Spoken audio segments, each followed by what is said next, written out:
감사합니다.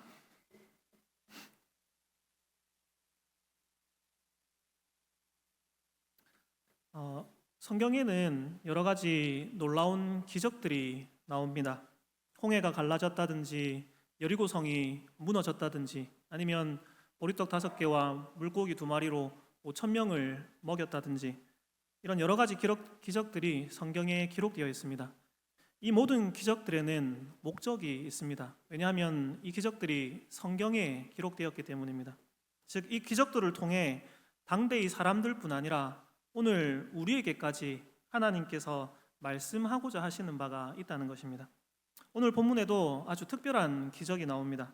사드락과 메삭과 아벳느고는 느부갓네살 왕이 세운 금신상 앞에 절하기를 거절했습니다. 그로 인해서 극렬히 타는 풀무 가운데 던져졌죠. 그러나 그들은 이 극렬한 풀무 가운데서도 머리털 하나 상하지 않고 구원받았습니다. 기적이죠. 여러분, 그렇다면 이 특별한 기적을 통해 하나님께서 말씀하고자 하시는 바가 무엇일까요? 당대의 사람들뿐 아니라 오늘 우리에게 하나님께서 나타내 보여주시고자 하는 그 뜻이 무엇일까요? 이것을 오늘 함께 살펴보고자 합니다. 여러분, 다니엘서는 이스라엘이 바벨론에 멸망당하고 포로로 잡혀간 시대를 배경으로 하고 있습니다. 여러분, 이스라엘 백성들은 하나님을 떠났습니다. 하나님의 계명과 법도를 지키지 않았고 우상을 숭배했습니다. 그러나 하나님께서는 오래 참으셨죠. 계속해서 선지자들을 보내서 회개하라, 그리고 하나님께로 돌이키라고 말씀해 주셨습니다. 그렇지 않으면 종국에는 하나님께서 그들을 떠나시고 이방 나라를 들어서 그들을 심판하실 것이라고 계속해서 경고하셨습니다. 그러나 결국 그 하나님의 심판의 대접이 부어졌습니다. 북이스라엘은 아수르에 의해 멸망당했고 오래 지나지 않아서 남유다 역시 바벨론에 의해서 멸망당했습니다. 여러분, 예루살렘 성전은 무너졌고 백성들은 바벨론의 포로로 잡혀왔습니다. 여러분, 이렇게 포로로 잡혀온 자들의 모습을 한번 보십시오. 그들은 고난과 환난 가운데 있습니다. 나라가 망했고 예루살렘 성전 하나님의 그 전은 무너졌고 그들은 지금 이방 나라의 포로로 잡혀와 있습니다. 바벨론 왕 느부갓네살은 자신을 위하여 금신상을 세웠습니다. 그리고 모든 사람에게 그 금신상 앞에서 절하도록 그렇게 명령을 내렸죠. 여러분, 이 명령은 거부할 수 없는 것이었습니다. 왜냐하면 이스라엘 백성들은 바벨론의 포로이기 때문입니다.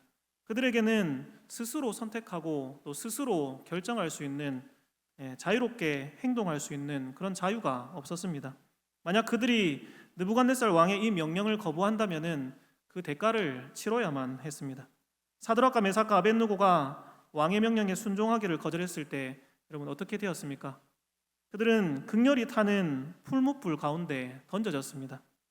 여러분, 이것이 포로로 잡혀온 이스라엘 백성들의 모습이었고 그들이 처한 형편이었습니다. 이스라엘 백성들은 마치 격렬히 타는 풀무불 가운데 던져진 자들과 같았습니다.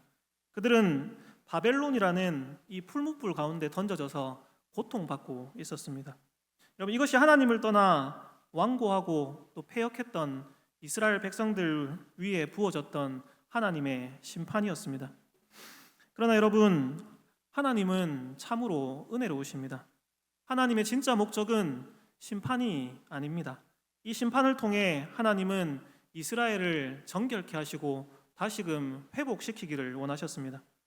여러분, 예레미야 선지자는 이렇게 선포했습니다. 예레미야서 29장 11절에서 14절을 보면 여호와의 말씀이니라 너희를 향한 나의 생각을 내가 아나니 평안이요 재앙이 아니니라 너희에게 미래와 희망을 주는 것이니라 너희가 내게 부르짖으며 내게 와서 기도하면 내가 너희들의 기도를 들을 것이요 너희가 온 마음으로 나를 구하면 나를 찾을 것이요 나를 만나리라 이것은 여호와의 말씀이니라 나는 너희들을 만날 것이며 너희들을 포로된 중에서 다시 돌아오게 하되 내가 쫓아보내었던 나라들과 모든 곳에서 모아 사로잡혀 떠났던 그곳으로 돌아오게 하리라 이것은 여호와의 말씀이니라. 여러분, 뭐라고 말하고 있습니까? 하나님의 심판으로 바벨론의 포로로 잡혀가게 될 것이지만 다시 돌아오게 하실 것이라 합니다. 어떻게 할 때 다시 돌아오게 하겠다 하십니까? 그들이 하나님께 부르짖고 온 마음으로 하나님을 구하고 찾을 때에 그들을 다시금 돌아오게 하시겠다, 그렇게 말씀하십니다.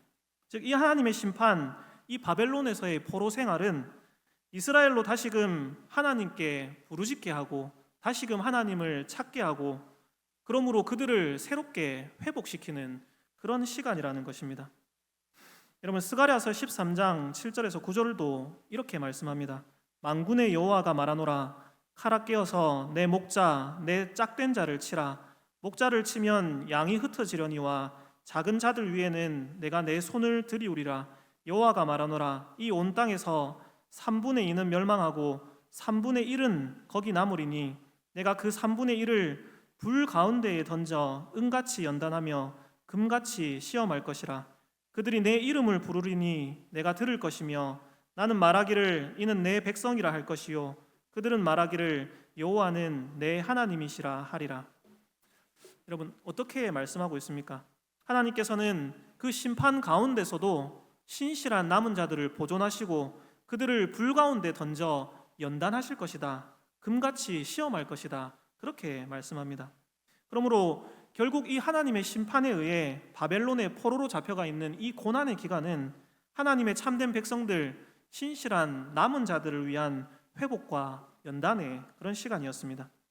여러분, 우리는 극렬히 타는 이 풀무불 가운데 던져진 자들이 느부갓네살 왕이 세운 금신상 앞에 절하기를 거부했던 자들이라는 사실을 기억해야 합니다. 여러분, 이것은 분명 목숨을 내어놓아야 하는 그런 고통과 고난과 시련의 순간이지만, 여러분, 동시에 우상 숭배로 하나님의 심판을 받았던 그 이스라엘 하나님의 백성들이 다시금 하나님 앞에서 그들의 분명한 믿음을 고백하는 회복의 순간이기도 했습니다.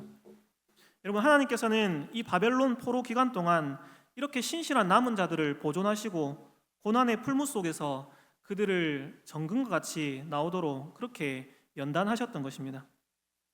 사랑하는 성도 여러분, 많은 사람들이 아마 이 세상에서 형통한 삶을 살아가기를 원할 것입니다. 하나님께서 우리에게 그런 복을 주시기를 기대할 것입니다.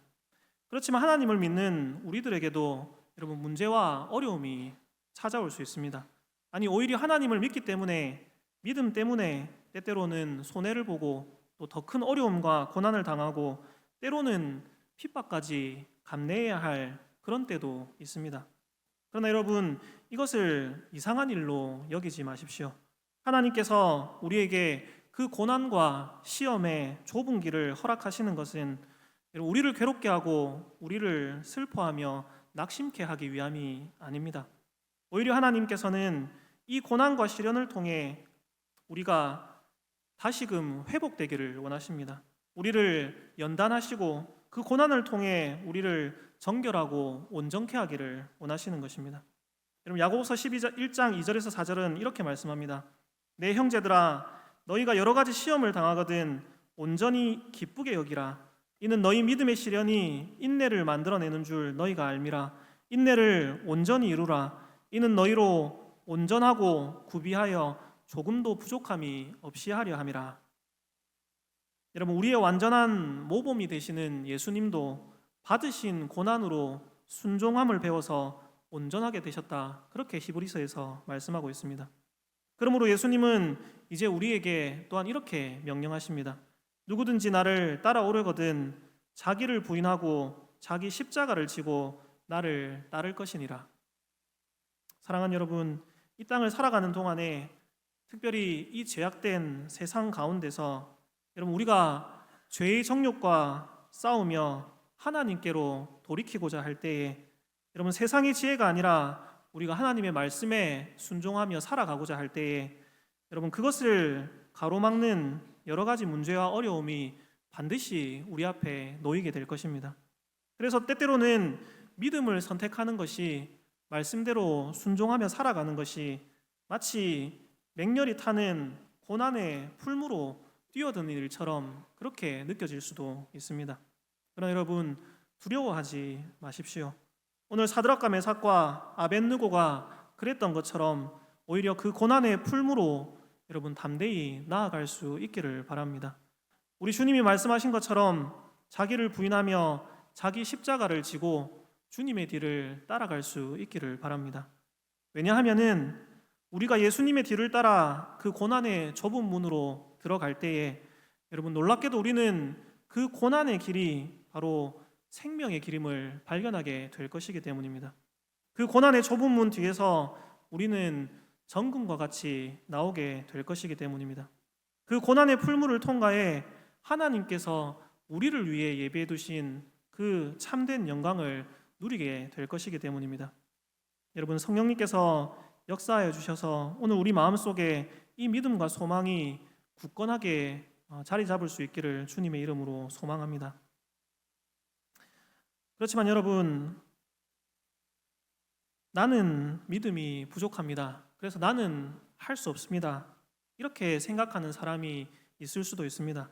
맞습니다. 여러분, 이것은 결코 쉬운 일이 아닙니다.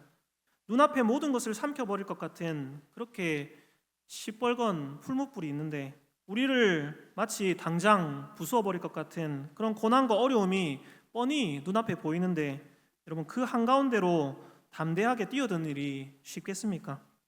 맞습니다. 사실 여기 있는 우리들 중 누구도 할 수 없는 일입니다. 우리 자신에게는 자기를 부인하며 자기 십자가를 지고 나아갈 수 있는 능력도 의지도 사실은 없습니다. 그러나 여러분 그럼에도 불구하고 우리는 고난의 풀무 속으로 담대하게 나아갈 수 있습니다. 왜냐하면 그 고난의 풀무 속에 나 혼자 던져지는 것이 아니기 때문에 그렇습니다. 여러분 오늘 본문에서 우리는 한 가지 사실을 더 주목해 보아야 하는데 그것은 사드락과 메삭과 아벳느고가 이 극렬히 타는 풀무 가운데서 어떻게 구원을 받았느냐 하는 것입니다. 여러분 사드락과 메삭과 아벳느고가 극렬히 타는 풀무 가운데 던져졌습니다. 그러나 그들은 아무런 해를 입지 않았습니다. 오늘 본문은 이 상황을 이렇게 묘사하고 있습니다. 다니엘서 3장 24절 25절에서 이렇게 말씀합니다. 그때 느부갓네살 왕이 놀라 급히 일어나서 모사들에게 물어 이르되 우리가 결박하여 불 가운데에 던진 자는 세 사람이 아니었느냐 하니 그들이 왕에게 대답하여 이르되 왕이여 옳소이다 하더라. 왕이 또 말하여 이르되 내가 보니 결박되지 아니한 네 사람이 불 가운데로 다니는데 상하지도 아니하였고 그 넷째의 모양은 신들의 아들과 같도다 하고 여러분 세 사람이 불 가운데 던져졌는데 결박되어서 불 가운데 던져졌는데 그 풀무불 속에는 결박되지 않은 네 사람이 있었습니다. 그리고 그 네 번째 사람의 모습은 신들의 아들과 같았다. 그렇게 묘사하고 있습니다. 여러분 이것이 뜻하는 것이 무엇이겠습니까? 사드락과 메삭과 아벳느고는 바벨론의 포로로 잡혀온 신실한 남은 자들을 대표합니다. 하나님께서는 이스라엘을 심판하셨지만은 이렇게 신실한 남은 자들을 보존하셨고 극렬히 타는 풀무와 같은 이 포로 생활을 통해 그들을 연단하시고 회복시키셨습니다.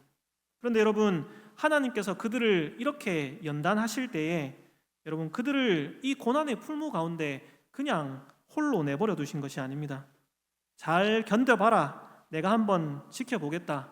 이렇게 하신 게 아니라는 겁니다. 하나님께서는 여러분 그 고난의 풀무 가운데 그들과 함께 계셨습니다. 여러분 하나님께서는 그의 백성들이 고통받는 그 자리에 함께 계셨습니다. 그리고 그 고난의 풀무 한가운데서 그의 백성들을 안전하게 지키고 보호하고 계셨던 것입니다. 여러분 오늘 본문의 기적은 바로 이것을 우리에게 보여주고 있습니다. 여러분 이 사실을 우리가 기억하는 것이 큰 힘과 위로를 우리에게 줍니다. 앞에서 우리는 그리스도와 함께 고난을 받아야 한다고 말했습니다. 우리 앞에 놓여진 여러 가지 어려움과 고난 가운데로 담대하게 들어가야 한다고 말했습니다. 하나님께서 우리에게 이것을 요구하십니다. 하나님께서는 우리를 연단하시기 위해 고난의 자리로 우리를 인도하십니다. 그러나 여러분, 하나님께서는 그 고난과 고통 속에 우리를 그냥 홀로 내버려 두지 않으십니다. 하나님께서는 그 고난과 고통의 자리에서 우리와 함께 하십니다. 여러분 이것이 바로 우리가 담대하게 자기 십자가를 지고 주님의 뒤를 따라서 고난의 자리로 나아갈 수 있는 이유입니다. 여러분, 만약 하나님이 우리와 함께 하시지 않는다면은 누가 그 모든 어려움과 고난을 이겨내고 승리할 수 있겠습니까? 그 고난을 견뎌낼 수 있겠습니까? 여러분, 우리 자신의 의지와 능력으로는 불가능합니다. 우리 앞에 놓인 여러 가지 어려움과 고난 속에서 우리는 끊임없이 넘어지고 실패할 것입니다. 그러나 하나님께서 우리와 함께 계실 때 여러분, 우리는 그 모든 역경과 시험과 고난을 능히 이겨낼 수 있습니다. 우리에게 이김을 주시는 분이 바로 하나님이시기 때문입니다. 여러분, 하나님이 우리와 함께 하시는 한 그 어떤 고난과 역경도 우리를 넘어뜨릴 수 없습니다. 오늘 본문을 보십시오. 사드락과 메삭과 아벳느고는 극렬히 타는 풀무 가운데 던져졌지만 여러분, 그 극렬한 불길이 그들의 머리털 하나도 상하게 할 수 없었습니다. 그들은 결박된 채로 풀무 가운데 던져졌지만 여러분, 그 결박은 모두 풀어졌습니다. 그들은 결박되지 않은 채로 자유롭게 불 가운데로 다녔습니다. 바로 하나님께서 그들과 함께 그 가운데 계셨기 때문입니다. 여러분, 사드락과 메삭과 아벳느고를 극렬히 타는 그 풀무 가운데서 머리털 하나 상하지 않게 건져내셨던 그 하나님, 바벨론이라는 그 뜨거운 풀무불과 같은 심판의 자리에서 자기 백성들과 함께 계시며 그들을 지키고 보존하시고 회복시키시며 정금과 같이 나오게 하셨던 여러분, 그 하나님이 바로 우리의 하나님입니다. 그리고 그 하나님께서 우리와 함께 계십니다. 하나님께서는 그 어떤 상황에서도 극렬히 타는 풀무와 같은 그런 고통과 고난의 자리에서도 여러분, 믿음으로 순종하는 자기 백성들을 결코 홀로 내버려 두지 않으십니다. 여러분, 그 고난의 자리에 주님께서 함께 계십니다. 머리털 하나도 상하지 않도록 우리를 지키고 보호하시며 인도하고 계십니다. 그 고난의 풀무 한가운데서 하나님이 주시는 온전한 기쁨과 자유를 누리며 오히려 하나님을 찬양하게 해 주십니다. 여러분, 이것이 고난 가운데서 우리를 연단하시고 또 우리를 온전케 하시는 하나님의 방법이고 하나님의 놀라운 은혜입니다. 여러분, 말씀을 정리하겠습니다. 사랑하는 성도 여러분, 하나님께서는 때때로 우리에게 믿음의 시련과 역경을 주십니다. 그것은 우리를 다시금 회복시키시기 위함입니다. 그 시련과 역경을 통해 우리를 연단하시고 그러므로 우리가 정금과 같이 나오도록 하시기 위함입니다. 그러나 여러분, 때로 우리 앞에 놓인 그 문제와 어려움, 그 시련과 역경이 우리를 다 태워버릴 뜨거운 풀무처럼 보일 때가 있습니다. 그래서 생명에 이르는 좁은 길을 포기하고 보기에 좋은 넓은 길로 우리의 발길을 돌리도록 그렇게 미혹받을지도 모릅니다. 그러나 여러분, 그때에 하나님께서 바로 그 고난과 고통의 자리에서 우리와 함께 계시다는 이 사실을 기억합시다. 우리를 결코 홀로 내버려 두지 않으시고 함께 하시고 끝까지 지키시고 인도하신다는 그 약속을 여러분 굳게 붙듭시다. 예수님은 우리를 위해 이 고난의 풀무와 같은 이 땅에 오셨습니다. 우리를 대신해서 그 모든 고난과 고통을 대신 감내하셨습니다. 히브리서 2장 18절에서는 그래서 이렇게 말씀합니다. 그가 시험을 받아 고난을 당하셨은즉 시험 받는 자들을 능히 도우실 수 있느니라. 여러분, 또한 그 주님께서는 하늘로 올라가시면서 이렇게 약속하셨습니다. 내가 세상 끝날까지 너희와 항상 함께 있으리라. 여러분, 뜨거운 풀무 한가운데서 함께 하심으로 사드락과 메삭과 아벳느고의 그 머리털 하나도 상하지 않게 지켜주신 그 주님께서 세상 끝날까지 우리와도 함께 하시며 우리를 지키시고 인도하여 주실 것입니다. 그 주님을 믿고 의지함으로 여러분, 우리 앞에 놓인 그 모든 순간순간에 믿음으로 하나님을 찾고 하나님께로 돌이키고 하나님의 말씀에 순종하십시오. 그것을 위해 여러분, 때때로 고난의 풀무 속으로 들어가는 그런 어려움이 우리 앞에 닥칠지라도 여러분, 담대하게 그 안으로 들어가십시오.